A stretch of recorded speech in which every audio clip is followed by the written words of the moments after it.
so that I don't forget. So hi, Lisa, watching the replay. Hi, Lisa. We hope everything went well. All right. So something that's coming up that we wanted to let you guys know about is that we are working on a new resource to give to parents as part of like a social something to share on social media and such. And then we'll also be sharing it via our email community. But we are working on skill specific lunch notes. So that's something that Gloria and Olivia have been working on. And so we'll be sharing them like, hey, come sign up for these. It'll be more like something like that on social media. And then we'll be sending them out to our email community. So what they literally are like a couple pages of little notes with quotes and things like that that parents can cut and stick in their kids' lunch boxes that correspond with each month's skill. So we just thought we'd let you know. You'll see that coming out next month if you guys are getting the emails, which by the way, unless you guys have a request otherwise, which if you feel like you get too many emails, let me know. But as one of the best ways to keep you guys in the loop is for you guys to receive the emails that everyone gets. So I did not make the update last time, but I will be adding all the tags. Like I know Lori has had them all for a long time, so she gets all the emails, but some of you are like, I feel like I missed something. So rather than sending you links to everything that goes out, we'll just send you the actual emails and then you guys can open the files and see all the stuff that goes out. But if you're ever like, I don't really think I need to receive those emails, then just let me know and I can remove it rather than us working backwards, because you'll all get more information that way. So that's what we will work on. And then this month is grit. So either you have probably seen that on social media or not, but a quick highlight. I don't know how many of you saw Danielle's Instagram stories all about gratitude. So little like shout out. That was so good. So yeah, thank you for doing that. I loved seeing it and I was like, oh, I gotta go watch it. So then I popped over and now I'm following you on Instagram. So that's cool. It is something that I'm hoping to do each month, like do some kind of story or something about each of the skills. So I just started it for last month, so I'm going to try to see if I can do it each month. Yeah. It was so good. Thank you. Let me just let Karen back in. I think her tech wasn't working. All right, there we go.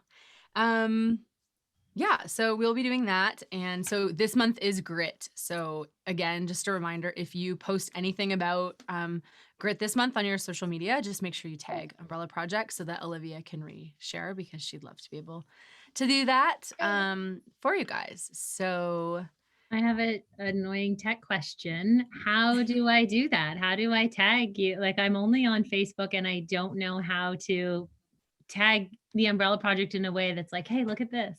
So I just sent it as a message to Olivia, one thing I found, but I don't know how to do that. So you don't have to teach me here, but could somebody help me out with that at some point? yeah, totally. I can send you like a little screen video or something. I'll add it to my list. Kate, do you want to talk about the educator webinar?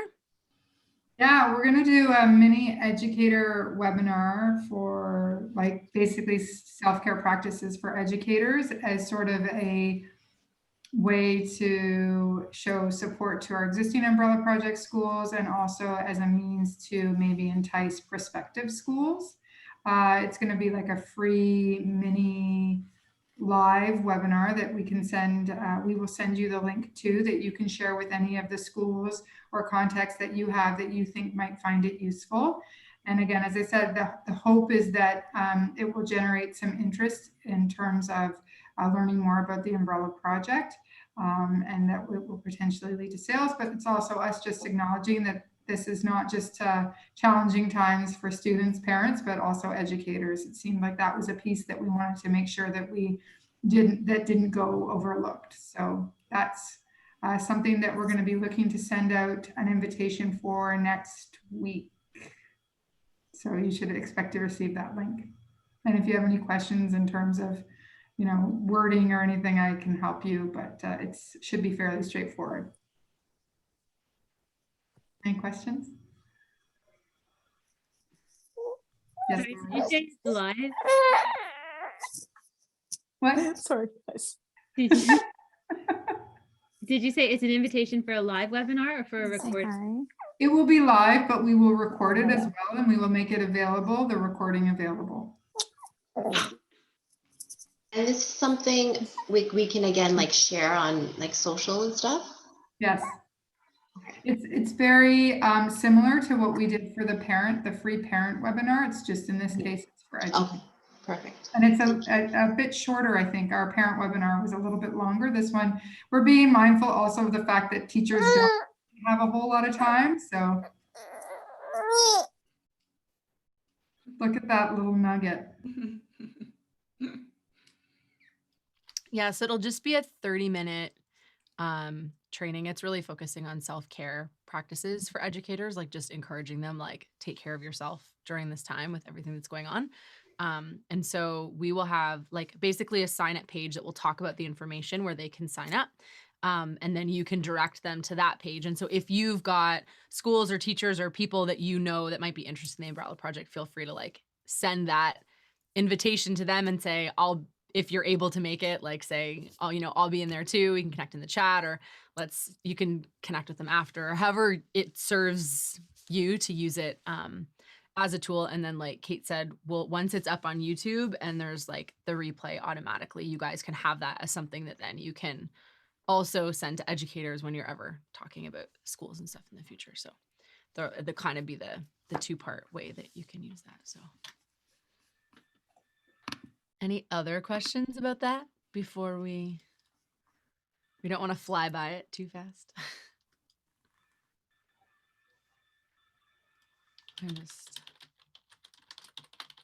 Sorry about that interruption, guys. My mom's taking over Thursdays watching, or Tuesdays watching the baby, but she's not quite. She's like, it's going. So. Yeah, my Em is at my mom's today too, and she's getting some good fun grandma points today. I tell you what, based on the pictures that she's sending. Aw, Different stage, different season of life. Yeah.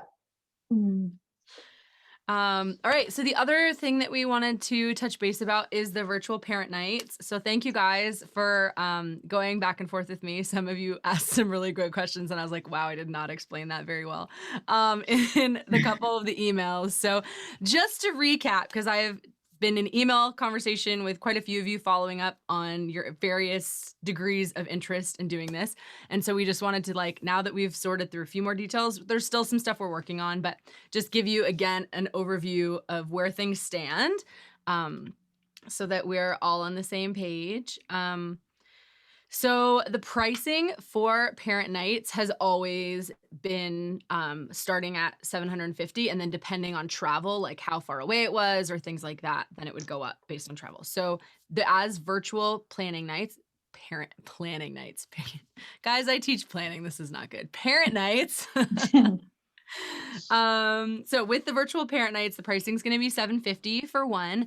But what we're really going to encourage people to do is to bundle and put two of them together. And so if they do that, they'll get two for $1,000. So that's how that bundling will work. And then as we get topics, we've got some that Dr. Jen's doing and a few that you guys are working on. And as we get those together, what we'll also do is put them in pre-selected bundles for schools to help them out. So if there's like, these two would go really well together, or obviously the introduction, like Umbrella Parenting 101 in essence, like how to do that would go with any of them. So like that's an easy pairing. But if there are a couple that, seem really complementary, we will share that. And so Kate's working on the email copy that will be going out and how we will share that with all of our administrators. We did get some early feedback from I think 5 schools that are looking to book in the new year already. So that's great. We wanted to get these descriptions and find out from you guys availability and what topics and stuff you'd like to do. So now that we're farther through, we're working on putting together more of the details of what the presentations actually are.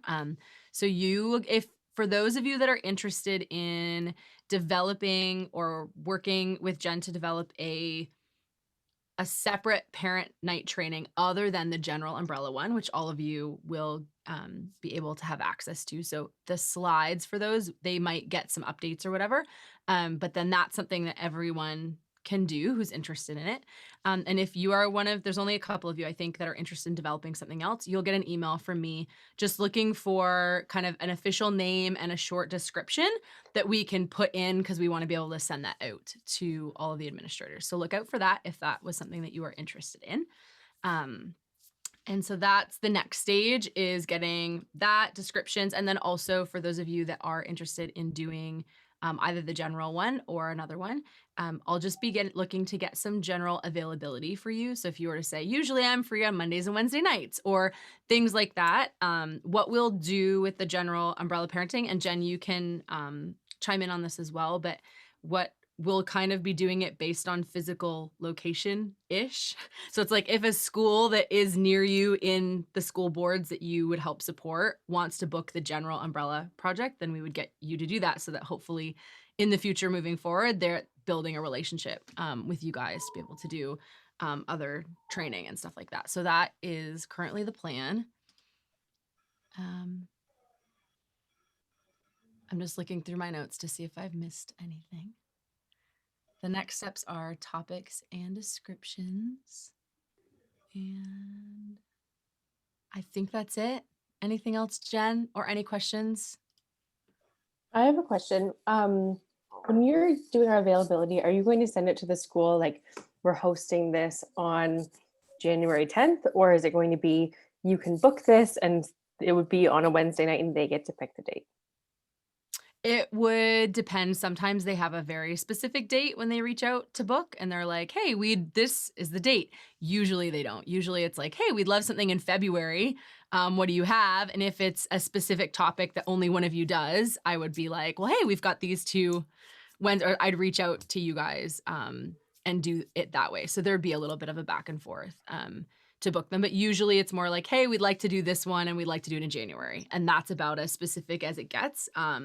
Because then I'm always looking and booking Jen's schedule. And I usually try to go back with 2 dates options for them. That's usually how we try to do the booking process. So it's like, hey, we've got this and this. Which one did you prefer? They confirm, and then I'd confirm with you guys. So that's, and again, I have never, or Umbrella Project in general hasn't really booked a lot of things where we've been working with multiple calendars. So we will figure out a system, and if something's not working, just let me know, and we will work to improve it as we go. But at least if I have some general availability from you guys in terms of what nights usually work, I'm thinking of putting together a little bit of a vague spreadsheet, not a vague spreadsheet, but a bit of a spreadsheet with you guys for like what nights might work, or if there's ever like a date where you're like, hey, by the way, I'm blocked out from here to here, I would just add that. So looking to build some sort of a calendar to track it. And I would do that in the folder so you guys could see it, and you could add dates as well if you became unavailable or something like that. So, okay. But they're booked like as schools request. Like it's different than the educator self-care night, for example, that we're saying this is on this date. yes, like they're booked. Absolutely. Okay. Makes sense. And the one thing, Amy, too, is like nothing would get booked without your final approval. So if we have general sense of when you're available, don't worry about blacking out every possible window of time. That's not going to work. I feel like that will be a chaotic schedule. Instead, we'll come back to you with a couple times that fit in your general availability. Thank you.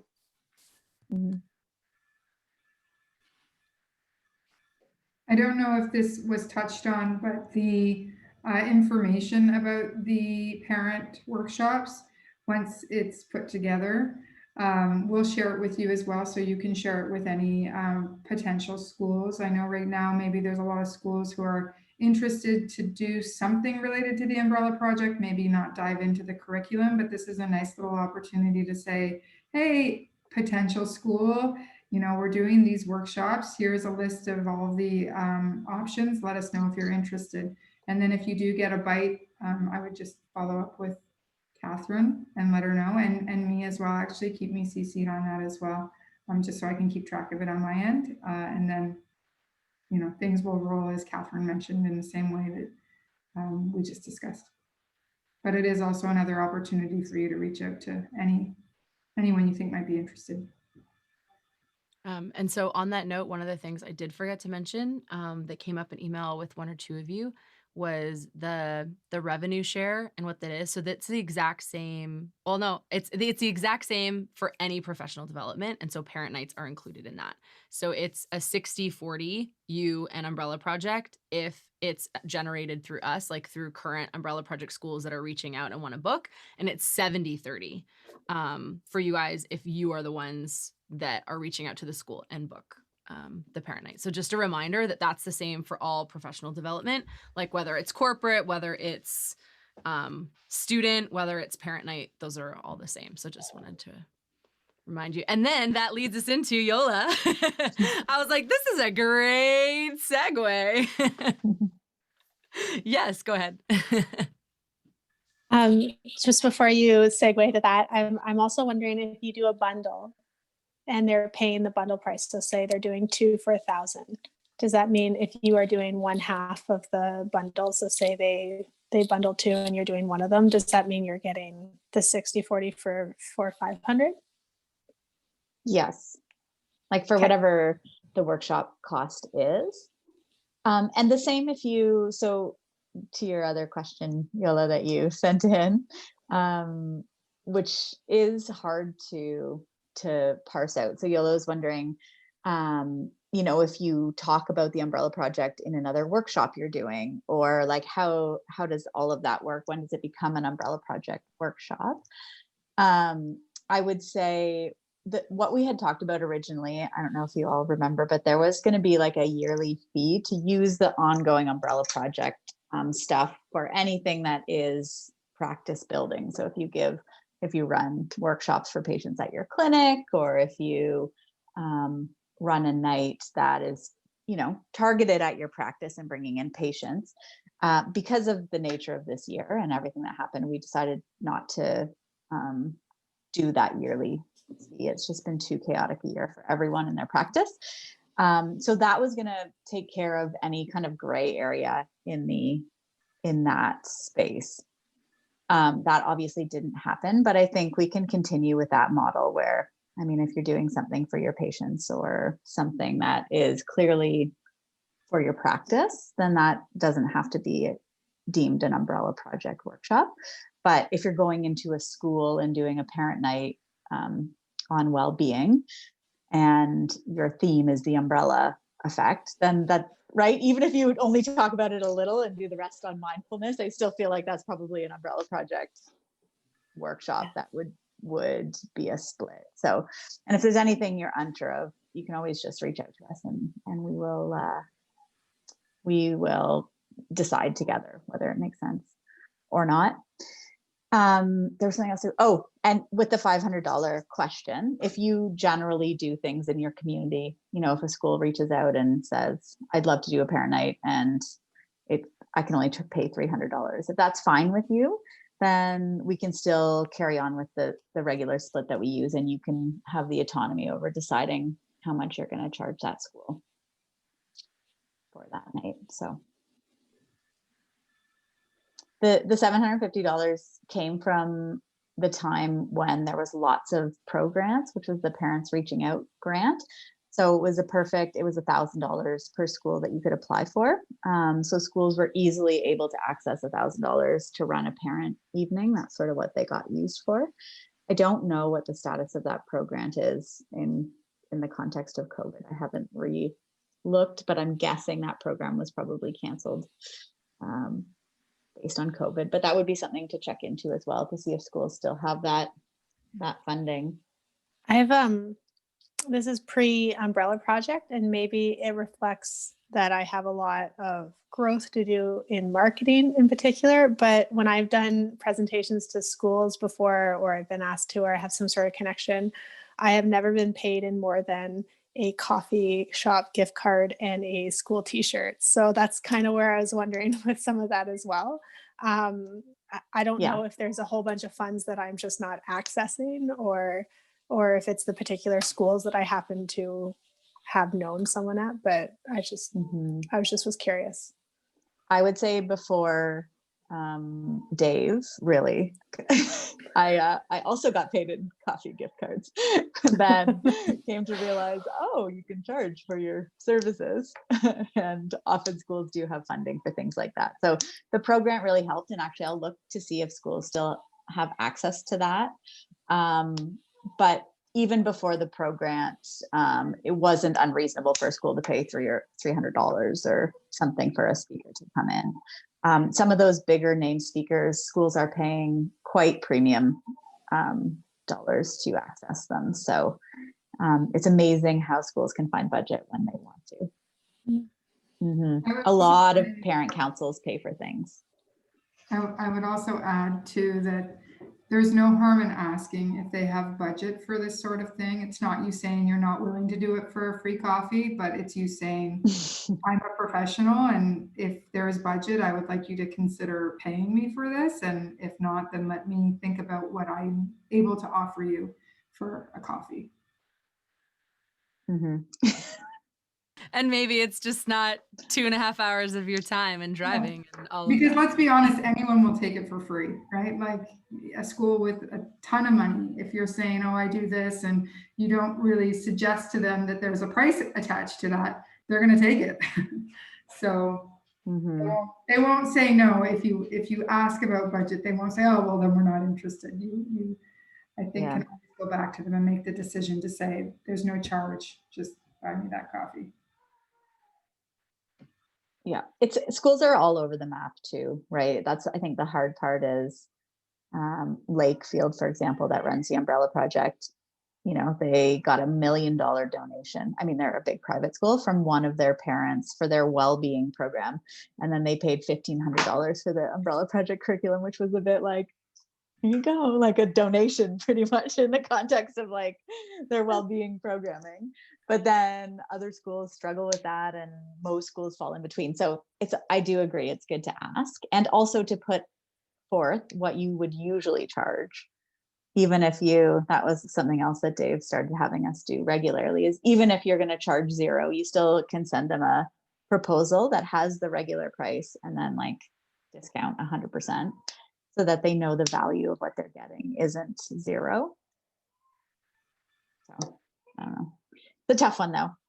I'm still not great at it. I'm like a quarter of the way to what Dave asks for and gets somehow in the world. And if you ever need someone to vouch for you and help you feel like you should be charging, just like text Kate or I and ask us for a pep talk, and we'll just be like, because we're always, yeah, Jen, nope, pay for that. So if you need a little bit of encouragement, feel free to let us know, because we believe in what you guys are all doing, and we would like to see you all make money doing it. So Lori, you had your hand up. You got a question?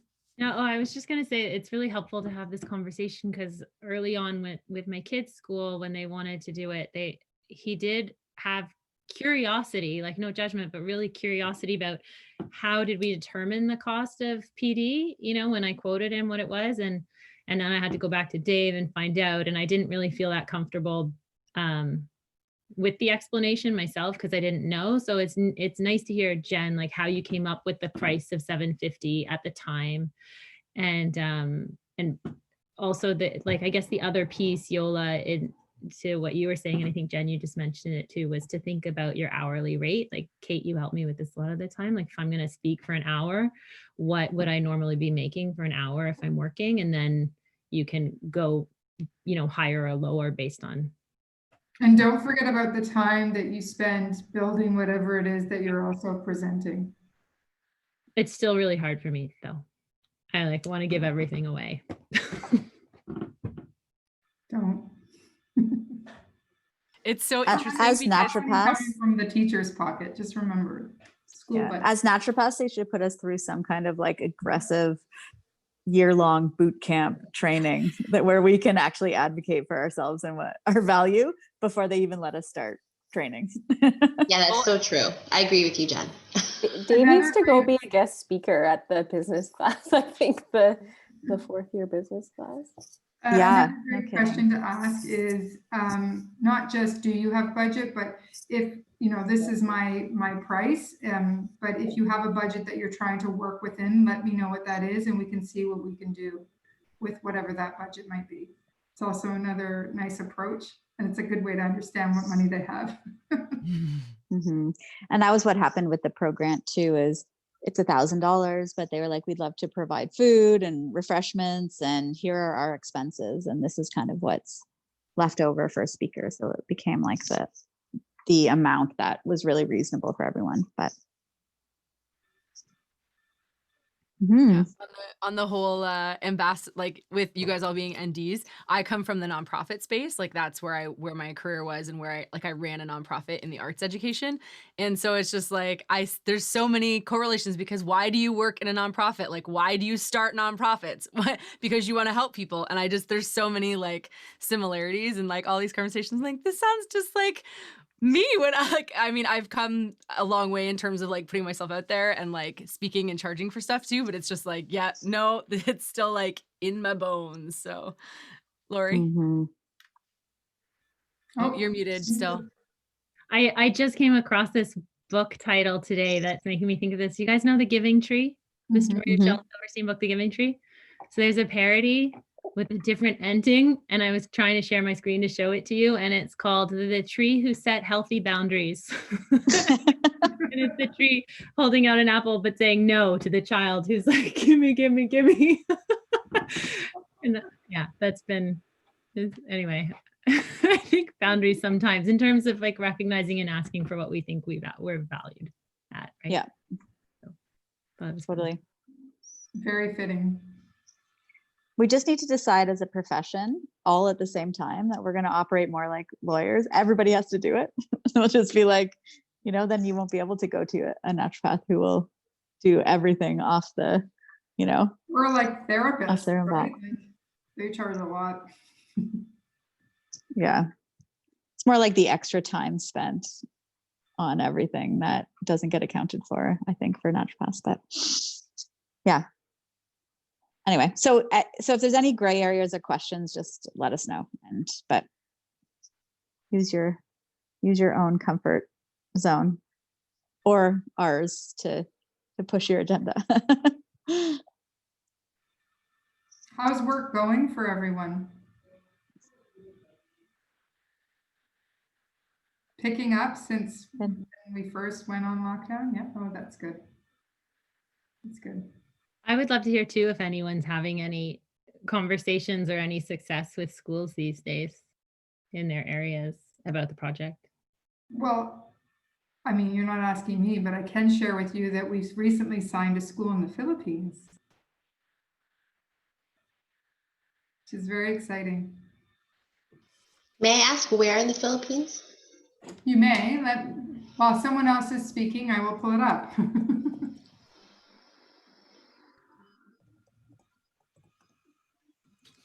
As no one else speaks.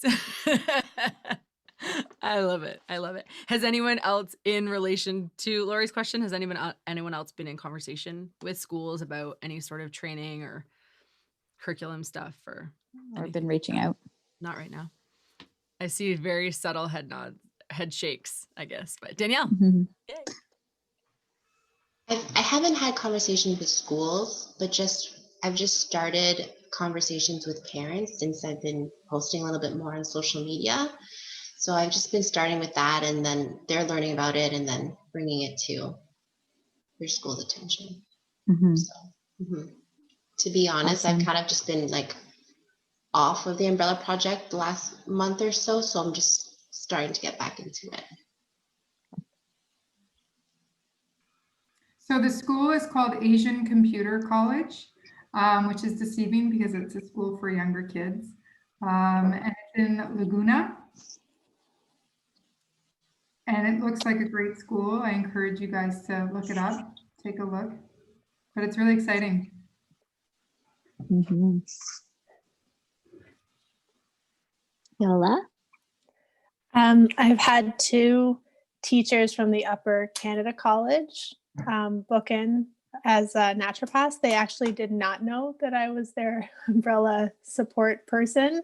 But I brought it up, and one of them was aware of the program, and one of them was not yet. But it's a big district, so it also depends on how schools are implementing it, because it's actually quite outside where I live, but they're not so far away that there isn't overlap, and there are quite a few Facebook groups right now about Ontario schools in general, and parent groups about advocacy about what's been going on. And the parents are very upset with that particular school board. So I don't know if there's been any ongoing talks on your end of, or where the umbrella project's at with that. Kate will tell us, but I know that things seem to be kind of a mess right now over there, because teachers seem very stressed too, or at least the N of 2 study teachers that I had in practice were very stressed.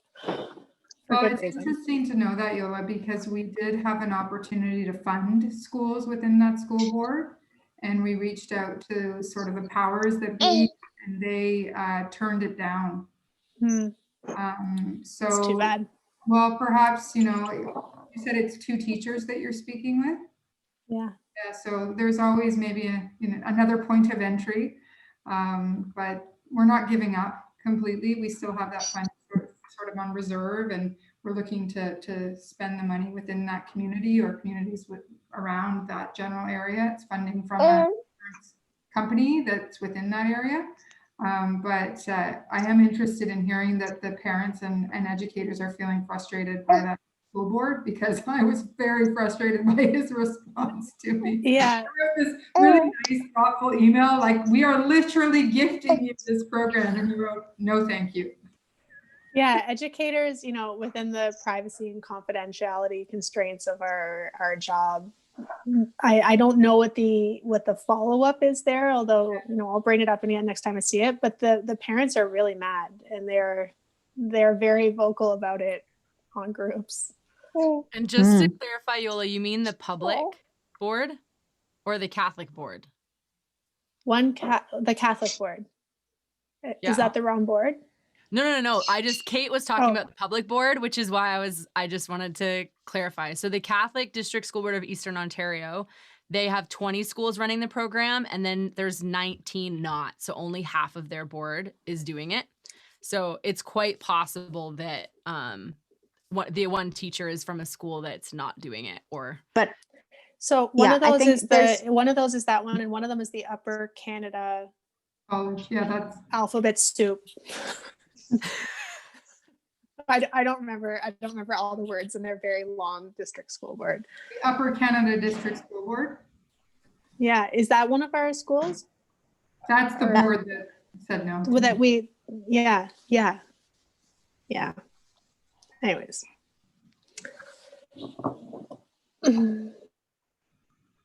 Jen, you were going to say something, I think. Oh, no, I was just going to say, just to Catherine, I think the board Yola is talking about is the Upper Canada one, not the Catholic District School Board of Eastern Ontario. Yeah, just to clarify. Because there's another 2 boards up there that are the Catholic boards that aren't covered. Anyway, it's a moot point now. We've moved on. Was there anything else on our agenda, Catherine, that we wanted to cover today? We are good. That's the only things that we've got and that we had received. So. Okay. Awesome. Just wanted to make sure before we chat. Does anyone else have anything else they want to chat about? How is Will? He's good. He's eating again. Yeah, no, he's doing great. We're having a blast here. I think he's probably hold on one second. It looks so big. You want to say hi? Will you say hi in a friendly way? There. Say hi. Hi, buddy.